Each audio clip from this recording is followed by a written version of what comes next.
আল্লাহকে ভয় করো, অভিনয় করে নয়, নাটক করে নয়, লোক দেখানো ভাবে নয়।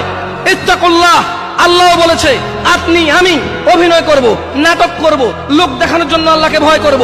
বলবো আমি মুসলিম, না সালাত আদায় করি না। বলবো আমি মুসলিম, সারাদিন মদের আড্ডায়। বলবো আমি মুসলিম, সারাদিন মেয়েদের উত্তপ্ত করা, ইফটিজিং করা।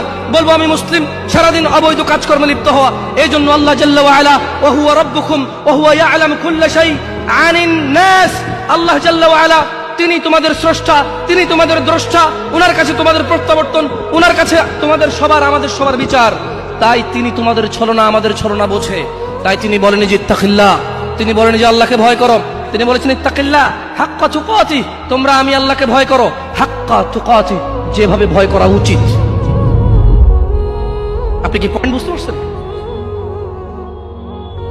দেখুন, আমার কাজ বলে যাওয়া, আপনার কাজ যতটুকু গ্রহণযোগ্যতা গ্রহণ করা।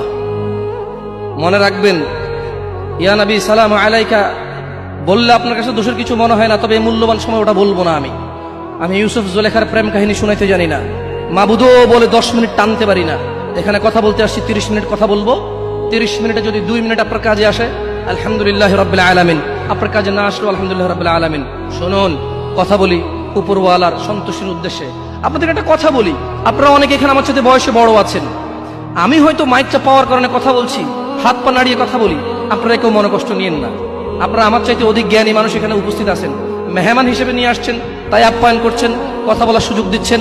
জাযাকুমুল্লাহ খায়ের, আল্লাহ আপনাদেরকে উত্তম প্রতিদান দান করুন। তবে শুনুন, কথা আমি হিসেবই করে নিয়ে আপনারা কয়জন আছেন এখানে?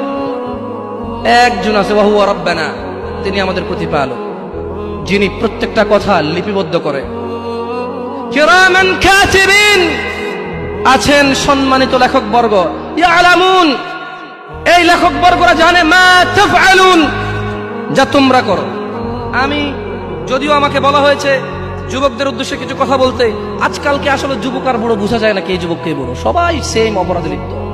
আপনি মদ, গাঁজা, টেলিভিশন, সিনেমা, নাটক, নষ্টামি, অবৈধ সম্পর্ক, স্ত্রীর উপরে জুলুম, ছেলে সন্তানের উপরে জুলুম, আপনি যুবক আর বৃদ্ধ একসাথে পাবেন এখন। দেখুন, আমি কারো বদনাম করতে আসিনি, তাই আমি বলছি যে যুবক দিয়ে কথা বললে আর হচ্ছে না, বরঞ্চ মুরব্বীদের চাইতে অনেকটা এগিয়ে অনেক ক্ষেত্রে যুবকরা। আমি যুবকদেরকে অকর্মা বলতে বলিনি, বা এটা বলিনি, ভুল বুঝিয়েন না। বলতে বুঝেছি যে যেই বৃদ্ধকে আমি বৃদ্ধ মনে করি, সেই বৃদ্ধ তো তাকে বৃদ্ধ মনে করে না। এখনো আয়নার সামনে দাঁড়িয়ে চুল আছড়ায় মনে করে wow, I am looking so great, আমি দেখতে সেই রকম। আপনি দেখছেন তার চুল পাকা, সে দেখতেছে যে ওয়াও, এই চুলটা সাদা হওয়ার কারণে সৌন্দর্য আরো বৃদ্ধি পাইছে।